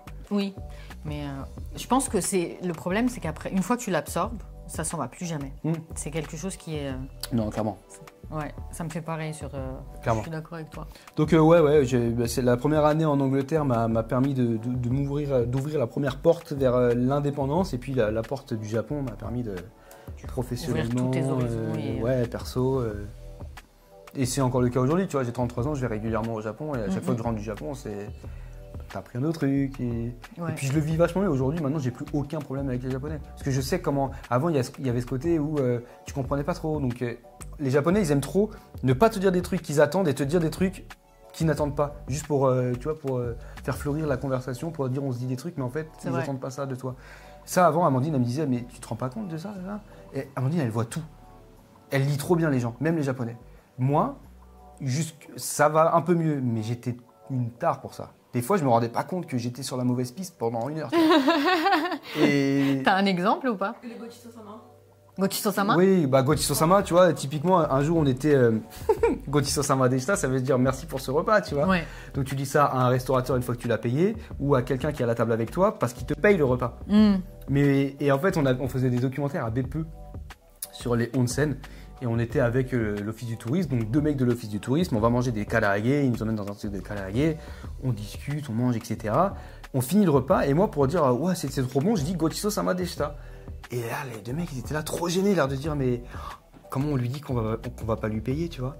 Parce qu'en fait, ils pensaient que je disais ça à voix haute, en mode « merci de me payer le repas », tu vois, et que je les mettais dans une situation un peu délicate, un peu dos au mur. Et à un moment, tout de suite, elle a fait. Et moi, j'étais là, qu'est-ce qu'il y a? C'était bon les karaage, tu vois. Ils ont dit on n'a pas de budget pour vous inviter. Ouais. Mais ils étaient gênés de ouf. Et en fait, à ce moment-là, je me suis pas du tout rendu compte que j'avais commis une faute de bienséance japonaise. Ouais, mais il faut avoir un level quand même pour... ce genre de choses. Et Et c'est drôle parce que du coup, tu mets ton interlocuteur, qui est même pas ton interlocuteur parce que tu te parles à toi tout seul en fait en soi. Oui, mais lui, il était trop gêné. Il était là genre, oh, putain, on n'a pas prévu les 2 000 yens pour lui, là, il est sérieux, tu vois. Et après, ça peut t'envenimer toute l'après-midi. Oui, bah oui. Parce que les Japonais, du coup, il va garder en lui, et il va se dire, ah ouais, putain, il est comme ça, tu vois. Ouais. Alors que c'était pas du tout ce que tu voulais dire. Mais au final, tu les as pas laissés payer. Non, donc, non, au final, on a payé. Ça s'est réglé. Et Amandine me l'a dit dans la voiture après, j'ai fait, oh ouais. Mais alors là, on parle de ça, c'est vraiment quand t'es dans le boulot, c'est quand t'es dans. Oui. Ça, c'est pas le genre de truc qui t'arrive quand tu rencontres des gens. Et pas Tokyo, en tant que touriste aussi, non, c'est pas. Non, non. Là, on est plus dans du des. next level. Ouais, on est plus dans des. Tout à l'heure. Voilà. Aujourd'hui, tu es à ton compte. Yes. Et tu préfères travailler derrière la caméra plutôt que devant. Ouais. En général. En général, ouais. Est-ce que tu peux nous expliquer un petit peu ce que tu fais? Sur quel type de projet tu travailles? Alors moi, je fais photo-vidéo, mais je fais vraiment 95% de vidéo. En réalité, je bosse pas mal en France pour différents clients qui n'ont rien à voir avec le Japon. D'accord. Je fais du corpo, là j'étais en Bretagne pendant une semaine pour faire la promotion de différents métiers pour une entreprise qui vise à recruter, à chercher de nouveaux clients, tu vois, par exemple. Je bosse pour des entrepreneurs, j'ai des contacts entrepreneurs qui sont développeurs d'appli, qui sont ceci, cela, et qui veulent mettre en avant, soit créer des archives pour eux, soit mettre en avant ce qu'ils font pour faire la promotion de ce qu'ils font sur des LinkedIn, sur les réseaux sociaux, ça marche très bien pour les entreprises, les entrepreneurs et tout. Ouais. Je bosse avec là, comme on vient de dire, tu vois, avec Louis-San, donc youtubeur Japon, avec qui on s'entend très bien, avec qui on bosse sur beaucoup de projets. Donc moi, derrière la caméra, je fais le tournage, beaucoup de tournage pour lui, un peu de montage. De très très bonne qualité d'ailleurs. Ouais, allez voir les vidéos de Lou, elles sont incroyables. Pas juste parce que c'est moi qui suis derrière la caméra. Mais aussi. Merci. Oui, voilà, toutes sortes de prestations en fait en France et au Japon. Je suis amené, tu vois, quand je pars au Japon, je fais en sorte d'avoir 2-3 contacts avec qui je peux bosser. Donc sur les réseaux sociaux notamment. Donc là, je vais faire plus du contenu sur mes réseaux où je vais mettre vite fait en avant, mais où surtout moi, ce qui m'importe, c'est de montrer des artisans ou des trucs qui se passent là-bas, des activités à faire, ce genre de choses, un petit peu comme on disait tout à l'heure, hors des sentiers battus. Donc là, je vais chercher à avoir 2-3 contrats d'influenceurs, entre guillemets, histoire de payer le voyage et de faire en sorte aussi de mettre en avant, toujours pareil, des choses qui me fascinent. Donc voilà, globalement, ce que je fais de ma vie, ça marche plutôt bien. Et tu es très content. Je suis très heureux. Très épanoui. Très épanoui. Pour l'instant, tout va bien, on croise les doigts pour que ça continue. Yes. Quel type de conseil tu pourrais donner à des Français qui souhaiteraient se mettre à leur compte, effectivement? Des trucs que tu as fait, des conneries que tu as fait au début, je sais pas. Il doit y en avoir des... Ouais, après je pense que ça dépend du domaine et ça dépend est-ce que tu veux t'installer au Japon ou en France, parce qu'au Japon je sais pas trop comment ça fonctionne, moi je suis basé en France. Donc, en indépendant... En fait, c'est délicat parce que je suis pas un très bon exemple dans le sens où moi j'avais déjà une présence sur YouTube, j'avais déjà une présence sur les réseaux sociaux qui a été un tremplin énorme quand j'ai lancé ma boîte. J'ai fait une vidéo sur ma chaîne. Tu vois, je pense que c'est ce qui te permet de te lancer. Un conseil, c'est d'avoir une présence en ligne. Aussi mince soit-elle, parce que tu n'es jamais à l'abri d'avoir des... Tu vois, c'est ce que je dis à chaque fois en fait.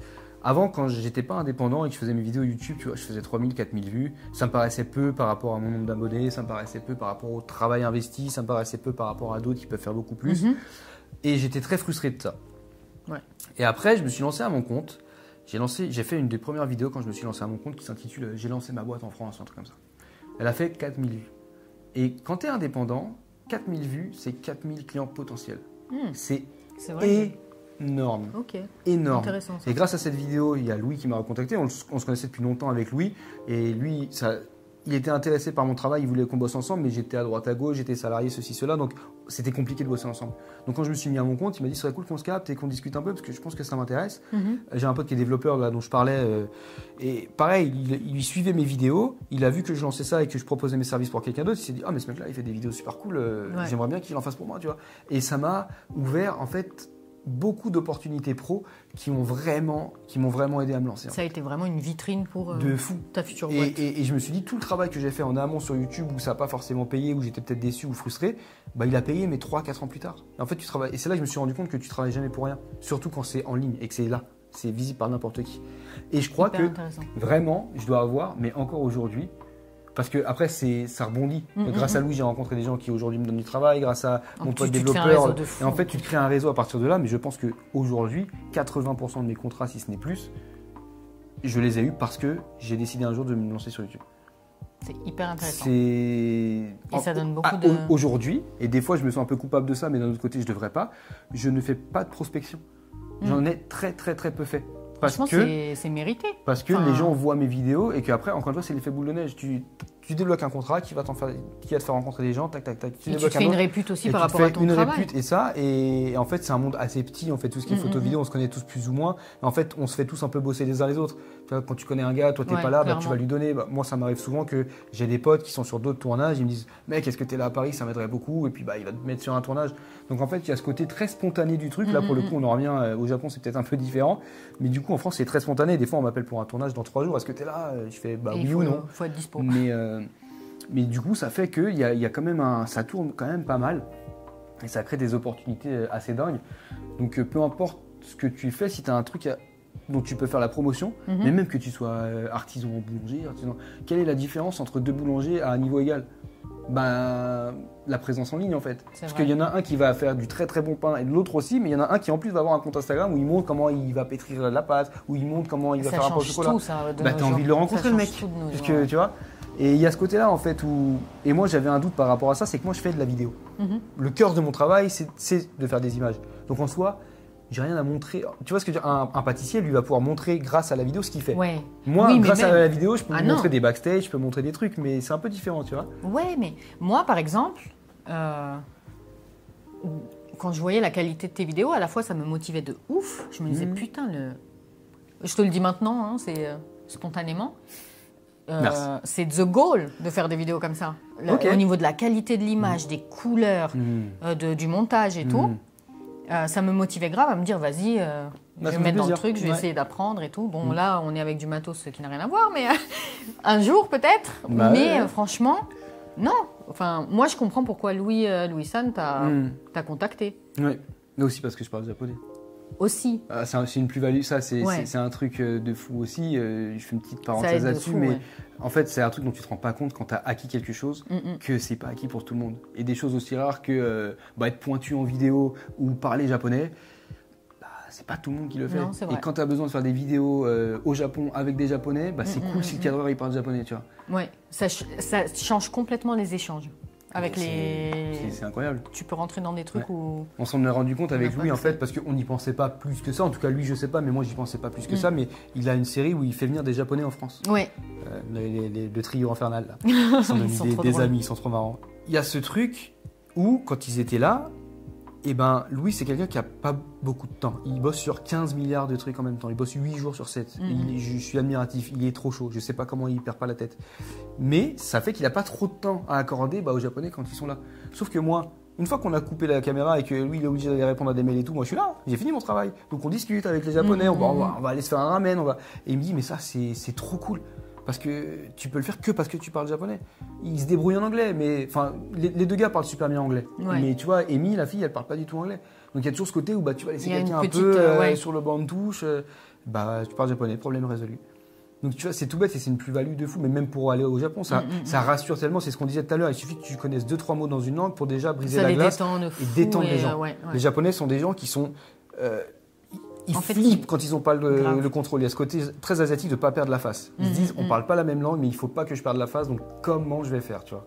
Tu parles japonais, ça va aller tellement bien, ils vont tellement être rassurés. Et ton expérience, ça sera totalement différente. Complètement différente. J'avais vécu presque 2 ans à Taïwan, je ne parle pas vraiment mandarin, je sais que je suis passé à côté de beaucoup de choses.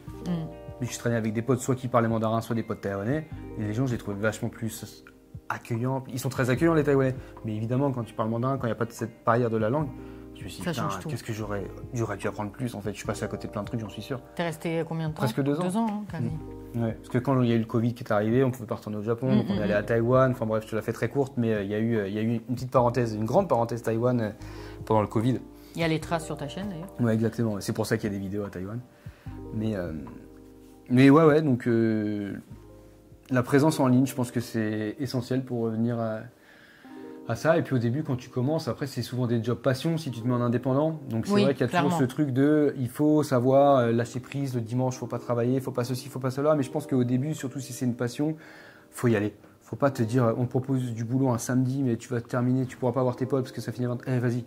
Parce que tu es au début. En fait, moi, si tu veux, quand j'ai commencé en indépendant, j'acceptais limite tout ce qui passait. En fait, je faisais en sorte de bosser un max. Parce que tu avais peur de ne pas avoir Je me suis lancé en indépendant, il faut que je me prouve à moi-même que j'ai les épaules, tu vois. Je sais pas si c'est la bonne mentalité, mais je me suis dit, je pourrais pas me regarder dans la glace si, tu vois, Amandine, elle est en CDI, donc elle va bosser et tout, et moi je peux pas être là, ah ouais, moi j'ai refusé un contrat, j'ai la flemme, et puis en fait, je joue à Dofus. Enfin, c'est pas possible, tu vois. Il y a ce côté, c'est très difficile d'avoir de l'autodiscipline et de l'autorigueur quand tu es indépendant. Parce que des fois, t'es vite très solitaire aussi. Ouais. Je bosse depuis chez moi, on est dans un appart qui n'est pas très grand, même si voilà, on se plaint pas. Mais des fois, Amandine, elle est au boulot, moi, j'ai pas de coworkers, j'ai pas de collègues. Tu fais ça du lundi au vendredi, le vendredi, tu te dis, j'ai pas bougé mon cul de ma chaise, quoi. T'as l'impression d'être en quarantaine. Il y a des petits challenges comme ça auxquels je m'attendais pas, par exemple. D'accord. Mais voilà, présence en ligne, au début, pas compter ses heures. Alors après, évidemment, il faut lever le pied, et une fois que tu as un carnet d'adresses, une fois que tu as ceci, cela, il ne faut pas non plus caricaturer ton travail. Il y a des trucs que tu ne vas pas accepter parce que tu sais que le client ne va pas être cool, parce que tu sais que ça ne correspond pas à ton image. Parce que, voilà. Mais je pense qu'il y a un juste milieu et ouais, une grosse présence en ligne et y aller, quoi. Après, voilà, moi j'ai commencé par passion. Au tout début, quand j'ai commencé YouTube, je ne savais pas que j'allais devenir indépendant après. Un peu plus tard, je me suis dit, il y a peut-être un truc à jouer, tu vois. Quand j'étais au Japon, je faisais des vidéos pour d'autres, je me suis dit, ça me plaît vraiment, je pense que j'ai trouvé ce que je veux faire. On te l'a peut-être aussi suggéré, non? Oui. Et puis YouTube, il y a beaucoup de gens qui pensaient que j'étais youtubeur. Donc, parce que les vidéos YouTube, je fais tout de A à Z. Bon, Amandine m'a beaucoup aidé sur la production des documentaires, elle a cadré 2-3 trucs, mais tournage, montage, tout, c'est du fait maison de A à Z, tu vois. C'est aussi pour ça que là, j'ai plus le temps aujourd'hui. Mais c'est pour ça qu'il y a aussi des gens qui ont vu mon travail et qui m'ont dit que ah ouais, non mais c'est cool, il faut qu'on bosse ensemble. Donc le travail finit toujours par payer, il faut juste y aller à fond. Là, il y a mon petit frère qui s'est lancé dans le graphisme, tu vois, dans le design. Ouais. Et c'est ce que je lui dis, il faut que tu fasses plein de trucs sur Instagram. Parce qu'aujourd'hui, des gens bons dans ton domaine d'expertise, il y en a beaucoup. Tout ce qui va vous différencier, c'est la présence que tu arrives à avoir en ligne. Et après, évidemment, ton attitude avec les clients et tout. Faut être cool, faut être flexible, tu vois, il y a des fois, il faut savoir aussi ranger un peu ses affaires et ouais, c'est pas ton budget, mais ça te donne du taf. Donc vas-y, réduis un peu ton budget là-dessus, tu fais le truc. Si on te propose le deuxième pour le même budget, tu dis bah non, je vous l'avais dit, et sinon ça aura fait un beau one shot, tu auras un peu plus de portfolio et puis tu avances, tu vois. Ouais. Donc il y a aussi ce truc-là. En France, je trouve qu'il y a beaucoup de gens qui sont vachement sur le ah non, mon tarif c'est ça. Et si tu ne me donnes pas mon tarif, on ne bosse pas ensemble, tu vois. Je trouve ça un peu dommage. Je me dis, ça dépend des clients, ça dépend des contrats, ça dépend de... Et c'est une gymnastique qui est très difficile à faire parce qu'il n'y a pas de mode d'emploi pour ça. Ouais. Donc, voilà. Tu dois tout apprendre. Tu apprends sur le tas, tu fais des erreurs. Tu as des clients qui ne vont pas être forcément... Moi, j'ai de la chance. Jusque-là, il y a des clients qui mettent un peu longtemps à payer, mais j'ai jamais eu de litige ou quoi. Là, ça fait 2 ans. 2 ans déjà. Ouais. Ou 2 ans déjà. Et voilà. Puis il y a des erreurs qui arrivent. Tu vois, ma toute première prestation, j'ai une carte SD qui a cramé. Ça arrive jamais une carte SD qui crame. Jamais. Puis je fais de la vidéo depuis... Ça fait 13 ans que je fais de la vidéo. C'est la première fois que ça t'arrive. C'est la première fois que ça m'arrive. Mon tout premier contrat, facture numéro 1, devis numéro 1. Toutes les photos ont disparu. Je faisais photo-vidéo sur un événement. Shit. Bah, le lendemain matin, il faut aller voir le responsable et lui dire écoute mec, heureusement que je le connaissais personnellement parce que ça m'a bien aidé. Donc tu t'adaptes, je leur ai fait des photos pour produits plus tard et puis bon...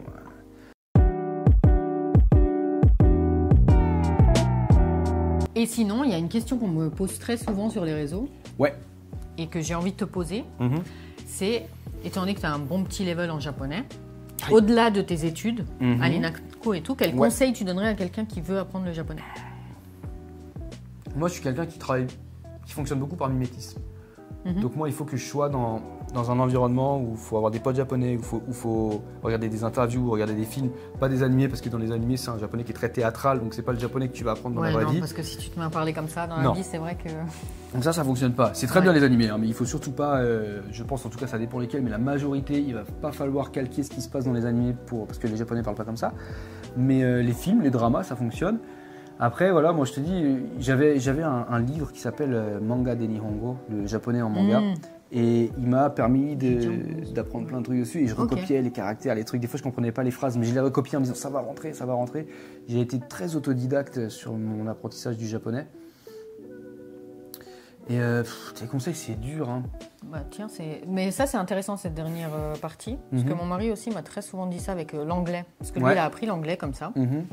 Et il me disait quand il a étudié, on lui disait toujours, si tu veux apprendre un mot ou une expression, tu dois la mettre randomly dans tes conversations, l'utiliser 7 fois, et c'est bon, elle rentre. Oui, parce que en fait, on en vient à ce qu'on... Là, tout ce qui est linguistique, on pourrait en faire un podcast de 4 heures, je pense. Ouais, non, c'est clair. Je suis fasciné par les langues. Mais je pense que, comme on disait tout à l'heure, une langue, c'est pas juste des mots bout à bout que tu peux retraduire dans une langue B ou dans une langue C qui vont dire la même chose. C'est tout un concept et c'est tout un parcours, tu vois. Mental, où tu es obligé de changer. Où en fait, on voit pas le monde de la même manière. En fait. Donc il y a pas mal de trucs qui vont venir changer. C'est pour ça que c'est une richesse de fou et que j'encourage vraiment les gens à apprendre des langues. Je sais pas si c'est un bon conseil pour apprendre le japonais, mais en tout cas, apprendre une langue, c'est un voyage incroyable. Et non, je voulais dire un truc, c'est que déjà, il ne faut pas avoir peur de parler, il ne faut pas avoir peur de faire des erreurs. Ça, c'est un truc en France qu'on a trop. Moi, je me souviens, alors ça a peut-être changé, j'ai 33 berges aujourd'hui, mais au collège, au lycée, même un peu à la fac, il y a ce côté de on se moque un peu de ton accent, on se moque un peu des Français avec leur accent, le French accent. Mais ça dépend, au UK, je trouve qu'ils le prennent. Les Français beaucoup. Entre nous. Entre nous, d'accord. Les étrangers, ils vont kiffer. Ils kiffent, ouais. Et on va revenir sur ce truc de ça brise la glace, c'est que moi, tu vois, j'ai étudié l'anglais en Angleterre, donc j'ai un espèce de mélange d'accent british et français à certains moments, on sait pas trop, mais on sent que mon apprentissage de l'anglais, c'est pas fait qu'en France, tu vois. Et je me débrouille, enfin, je suis bilingue en anglais du coup. Mais il y a des fois des gens qui me demandent « Mais tu viens d'où ?» J'arrive pas à cerner d'où il vient ton accent en fait, tu vois. Et ça, c'est le genre de truc qui va encore une fois pouvoir briser la glace et amener un nouveau sujet de conversation avec des gens que tu rencontres. Parce que tu vas commencer à parler un peu anglais, ok, t'as un petit accent, t'as un petit truc, mais l'important c'est quoi? C'est que tu te fasses comprendre et qu'on te comprenne. Que tu te fasses comprendre et que tu comprennes les autres, pardon. Après, le contrat, il est rempli. Hein. Que tu parles avec un accent laxis ou un accent différent. Alors après, il faut faire des efforts, les mecs aussi. Minimum. Il y a aussi des gens qui sont limite bilingues et qui ont des accents rincés. Les mecs, faites un effort. Mais tu vois, il y a toujours ce côté de... Tu parles la langue et ça va créer des connexions avec des gens qui vont te poser des questions, ça va rebondir. Et il faut juste tenter de le faire et pas avoir peur de se foirer. Mon espagnol, tu vois, je sais que je fais pas mal d'erreurs, je le parle plutôt bien. Je fais pas mal d'erreurs, surtout dans les accords de verbes. Mais vas-y, tant pis. Si les gens me comprennent ou me reprennent, bah, c'est juste de l'apprentissage. Exactement. Et puis c'est ce qui fait que tu t'améliores aussi. Exactement. Donc moi, je prends toujours l'exemple inverse. Quand les gens, parce que moi, on m'a demandé comment apprendre le japonais, il y a plein de gens qui me faisaient part de leur inquiétude par rapport à ça. Ouais, mais j'ai peur de faire des erreurs, j'ai peur de passer pour un idiot. Tu passeras jamais pour un idiot. Imagine un japonais qui apprend le français. Là, il est à Paris, ça fait 2 ans qu'il apprend le français. Il le parle pas bien, mais il le parle. Et vous communiquez. Ouais. Clairement. Et bah pourquoi l'inverse, il serait pas ouais, il a un petit accent japonais, c'est mignon. Bah voilà. Et bah en fait, tous les autres étrangers non francophones avec qui tu vas discuter dans la langue que tu apprends, ils vont penser la même chose. Et ça force l'admiration, tu vois, de se dire t'essaies d'apprendre le japonais quoi. Moi, là, j'ai fait une vidéo il y a pas longtemps sur un couple de Français, Julien et Aurélie, qui habitent à Mihama. Dans une Akiya, dans une maison abandonnée qu'ils ont retapée, etc. Et ben Julien se débrouille plutôt en japonais, Aurélie, je sais pas, je crois qu'elle a des bases. Et il prononce certains mots dans la vidéo, dans l'interview, avec un accent assez français. Alors, il y a 2 choses. Peut-être qu'ils n'ont pas forcément le meilleur accent japonais du monde, mais c'est pas ce qu'on leur demande. Et peut-être que aussi, quand tu parles dans une langue et que tu mets dans cette langue-là certains mots d'une autre langue, tu vas les prononcer. C'est un peu dur de... C'est difficile de, tu vois. Tu vas dire, ouais, je suis allé à Akihabara. Tu vas pas dire, je suis allé à Akihabara. Enfin, tu vois, il y a ce côté où tu parles en français, donc forcément, tu vas un petit peu, travestir les mots de la langue pour que ça corresponde à l'accent de la langue dont tu parles, avec laquelle tu parles. Et bah, il y a des gens dans les commentaires qui me disaient, oh bah super l'accent, on voit que c'est des Français, nanana, c'est quoi ce japonais, genre. Mais qu'est-ce qu'on s'en tape, les mecs? En attendant, ils sont en train de retaper une maison au fin fond. C'est ça, t'as compris le message. Bah voilà, Julien, quand il va avec ses enfants au Sento et qu'il parle avec le papy du coin en japonais, on s'en tape qu'il a un accent. Putain, il parle japonais, quoi. Et moi, c'est ce truc franco-français de toujours trouver le défaut sur lequel appuyer parce que moi, je suis pas capable de le faire, alors toi, ça me fait chier que tu y arrives, tu vois. Ouais. Ce côté de je suis jaloux, mais je vais pas dire que je suis jaloux, je vais juste dire tu fais pas assez bien. Ouais. Mais moi, je vais pas te montrer. Et on en parlait, ces trucs, ça au Japon, ça n'existe pas. C'est très franco-française. Hein. Et moi, je suis pas d'accord avec ça. Apprenez des langues et on s'en tape de votre accent. Vous allez à l'étranger, les étrangers, ils vont pas se foutre de votre gueule, hein. C'est que les franciliens. Sauf que eux, mettez-les dans le bain un peu là pour qu'on voit. Je pense que ça en dit plus sur eux-mêmes que sur les gens qui critiquent. Clairement. Et parce que c'est une forme d'insécurité, c'est une forme de voilà, mais faut pas se laisser intimider par ça et il faut. C'est vrai. Faut apprendre et parler. J'ai entendu une phrase récemment, je crois que c'est cette semaine même, qui va super bien avec ce que tu viens de dire, c'est ceux qui font mieux que toi te critiquent pas. C'est vrai. C'est vrai, hein? C'est vrai. Oui, c'est vrai. Donc ça résume. Ouais, c'est vrai, ouais. Et sinon, j'avais une autre question. Qu'est-ce que tu as appris de tes road trips au Japon? Quelle leçon t'en as tiré? S'il y a une réponse intéressante à donner. Ouais, après, attends, je réfléchis. Bah, que évidemment, en tant qu'être humain, c'est plus facile pour nous de parler des Japonais, de parler des Français, de parler de faire des sortes de généralités sans entrer dans l'amalgame pour que notre cerveau il comprenne et qu'il fasse une moyenne, une norme. Par contre, grâce au voyage en van et cette chance d'aller rencontrer des gens dans les coins plus reculés, bah, tu te rends compte que chaque Japonais est un individu qui a ses singularités. C'est bateau ce que je dis, c'est évident, oui.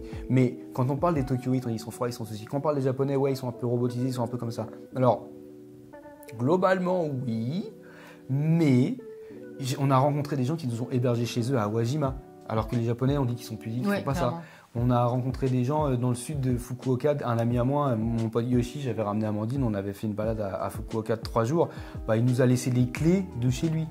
Enfin, tu vois, des trucs, et ça c'est des trucs, quand tu penses au Japon, tu dis ça c'est des choses qui n'existent pas, parce que les Japonais ils sont pas comme ça. Ouais. Oui, mais les Japonais, il ne faut pas oublier qu'ils sont 130 millions, et que sur 130 millions de personnes, bah, cette norme qu'on en fait, il y a beaucoup d'exceptions quand même. Et si ça m'a appris une chose, et je me suis rendu compte de ça aussi en Chine, à Taïwan, c'est qu'une fois que tu es au contact des gens, évidemment c'est normal qu'on se dise les Japonais sont comme ça, les Chinois sont comme ça, les Français on est comme ça, parce qu'il y a des traits de caractère qui sont quand même assez forts selon comme la culture pays, et la langue qu'on parle, etc. Mais c'est quand même intéressant d'entrer un peu dans l'intimité, dans la vie des gens, de s'intéresser à eux. Et donc, je pense que c'est ça, s'intéresser aux gens. Ouais. Et parce qu'on peut avoir l'impression que tu vas rencontrer un salariman un peu bourré, bah tu dis ouais, bah, c'est un mec qui taffe, qui a pas trop de vie, qui sont un peu triste, qui a pas de meuf. Puis tu te poses, tu parles avec lui, et puis en fait tu te rends compte de plusieurs trucs. Tu te rends compte qu'il a eu un divorce il y a 2 semaines, et du coup il est un peu triste, et du coup en ce moment il se met des caisses. Enfin, j'invente une vie là. Ouais, Et là tu te dis putain, je serais rentré chez moi en me disant vas-y les Japonais ils sont là, ils se mangent la gueule parce qu'ils ont une vie triste à Tokyo. Bah non, en fait c'est c'est que Akiko l'a largué et que du coup c'est bête, mais je trouve qu'il y a un côté vachement humain à aller à la rencontre des gens et ce truc, je te parle de ce voyage en van parce qu'on allait chez les gens. On allait chez eux, on les filmait pendant 48 heures. Donc on les interviewait sur leur vie, leur métier. Donc tu apprends plein de choses sur ces gens-là. On a interviewé à Beppu une femme qui tient à Ryokan, une auberge tradie dans laquelle il y a des onsen évidemment, parce que Beppu c'est la ville des onsen où tu as de la vapeur partout. Et il y a eu un séisme monumental à Kumamoto, je crois, il y a quelques années en arrière, qui a tapé Beppu et ça a bloqué les onsen. En fait, sous la terre, il y a eu des éboulements ou je sais pas quoi et l'eau ne venait plus. Oh putain. Et eux qui ont tout leur business basé là-dessus, ils étaient sacrément dans la merde, tu vois.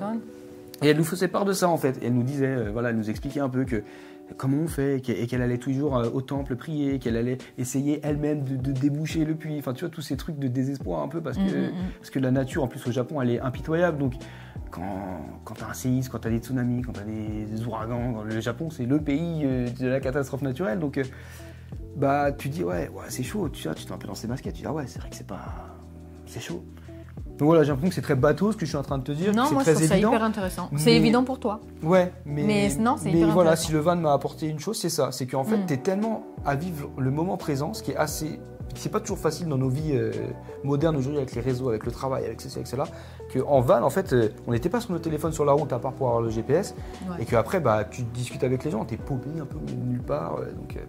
Et donc, ça a créé quand même des relations qui sont très, très intéressantes. Et en bien ou en pas bien, il y a eu aussi des gens qui nous ont saoulés, qui sont un peu servis de nous parce qu'ils n'ont pas l'habitude de voir des étrangers, ça les faisait un peu briller en société, d'accompagner les journalistes français. Ça fait des trucs à raconter et ouais, des rencontres. Donc des fois, ça va confirmer ce que tu pensais sur les Japonais. Puis des fois, tu vas te dire, c'est vrai qu'on est quand même tous différents, tu vois. Ouais, intéressant, hyper intéressant. Et j'avais une dernière question pour la route. Pour la route, bah, ça fait une bonne transition, t'as vu ça? Carrément, très fort. J'apprécie très fort. Tu as remarqué. Est-ce que tu as des projets en cours ou futurs? Non, plus rien, j'arrête. Plus rien? Merde, bon, l'interview est terminée. J'arrête tout. Parce que je sais qu'il y a un livre en préparation. Ouais. On va en parler un peu avec Amandine. Ouais. Mais si tu veux nous dire un petit peu sur quoi tu travailles, sur le plan plus... pour toi, tes propres projets au-delà de ton travail. Voilà, moi là j'avoue que c'est un peu pas en stand-by, mais j'ai moins de temps à y accorder. Mais c'est vrai qu'avec Amandine on bosse, surtout elle là en ce moment, sur un guide de road trip.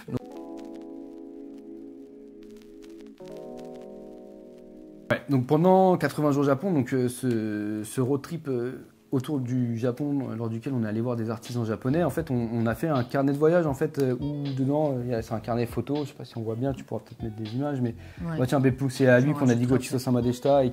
C'est le fameux de l'anecdote. Voilà, c'est lui. Et lui, il m'a dit... Page 42. Et un Love Hotel sur Shikoku. Elle est sexy, Amandine, sur la photo. C'est un peu. Ouais. Il sentait le tabac froid cet hôtel, c'était affreux. Ah ouais, tu m'étonnes. Il y avait que nous, je crois, dedans. Et donc là, c'était vraiment un carnet de voyage au jour le jour on écrivait dans nos notes tous les soirs des petits trucs. Et on s'est dit, on va en faire un carnet. On voulait faire un carnet photo à la base. Après, on s'est dit, il faudrait quand même qu'on écrive des trucs. On a envie de partager plein de trucs. Et j'ai beaucoup aimé cet exercice d'écriture. J'adore écrire et je le fais pas assez. Et là, c'était l'occasion de le faire. Ouais. Et au terme de ce road trip, il y a beaucoup de gens qui nous ont questionné, qui voulaient faire pareil. J'aimerais bien louer une voiture au Japon, est-ce que c'est dur? Donc beaucoup de questions où on s'est dit, mais ce serait bien de les réunir dans un guide pratique en fait, tu vois. Donc là, le projet, c'est Road Trip Japon, le guide. Donc c'est de faire un guide complet avec plusieurs itinéraires pour aider les gens, alors qui pourront sortir de nos itinéraires, mais pour déjà leur donner un truc balisé où ils peuvent suivre le truc sans se prendre la tête et voir des endroits au Japon très cool. Comment traduire son permis, comment lire les panneaux. Il y a très peu de panneaux au Japon où il n'y a pas d'anglais en tout cas, mais il y en a quelques-uns. En général, s'il y a un panneau, il n'y a qu'un kanji, ça veut dire ralentir. De toute façon, voilà, c'est tout ce qu'il faut savoir. Et donc voilà, de mettre tout ça dans un guide. Super bonne idée. Ouais, et pour répondre à toutes ces questions-là, donc on est en train de prévoir tout ça. On aimerait bien faire le financement participatif à la rentrée, parce que là, entre la politique, entre les JO, il y a beaucoup de choses qui se passent, donc on n'a pas non plus... je pense qu'on va pas être le centre de l'attention, donc on va attendre un peu, on va prendre notre temps, et puis ça nous permet de peaufiner le truc. Ok. Voilà. Du coup, c'est prévu pour à peu près 2025, on va dire. Ouais, pour début d'année prochaine. Précommande septembre, sortie janvier, février. Ouais, voilà. Ok. Précommande septembre, sortie janvier et février. De toute façon, on va tenir les gens au courant. Là, ce qu'on a fait, c'est qu'on a lancé un nouveau compte Instagram qui s'appelle Road Trip Japon, où là, pour le coup, où là, pour le coup, donc c'est indépendant d'Amandine et moi, mais on fait des trucs en post partagé, où là-dessus, on ne partage que du contenu road trip. Moi, je partage du contenu Japon, mais je fais pas que du road trip. Je peux en faire, mais pas que ça. Ouais. Mais là, c'est vraiment pour les gens qui sont intéressés par le road trip, qui veulent voir ce qu'on peut faire en road trip, les paysages, avoir des conseils pratiques, des raisons de faire un road trip, même si on se pose encore la question. Est-ce que c'est dur de conduire à gauche? Tout ce genre de choses, on y répond plutôt sur le compte Instagram Road Trip Japon. Ok, stay tuned. Et puis si le financement participatif sera déjà sorti, je vous mettrai le lien. Yes, en espérant qu'on ait des thunes, parce que sinon on est mal. Merci beaucoup en tout cas. Merci à toi. C'était hyper intéressant de t'interviewer, je suis super contente. Merci, c'est gentil. Moi, j'ai appris plein de trucs aujourd'hui. On pourrait faire un podcast, si tu as un podcast de 12 heures, un format 12 heures, là on aborde linguistique après. On peut essayer. Je ne sais pas si on aura beaucoup de gens encore connectés, mais je pense que ça peut être très interactif si on peut faire participer en direct. Ouais, tiens, un format podcast Twitch, tiens, ça peut être ça. Ouais. Avec, des petites entractes avec les questions. À réfléchir à... Ok. Ouais. Voilà, c'est terminé. Merci beaucoup. N'hésitez pas, du coup, si vous voulez plus de contenu dans le genre, à vous abonner, commenter, liker. Et on se voit la prochaine fois. Ciao. Ciao.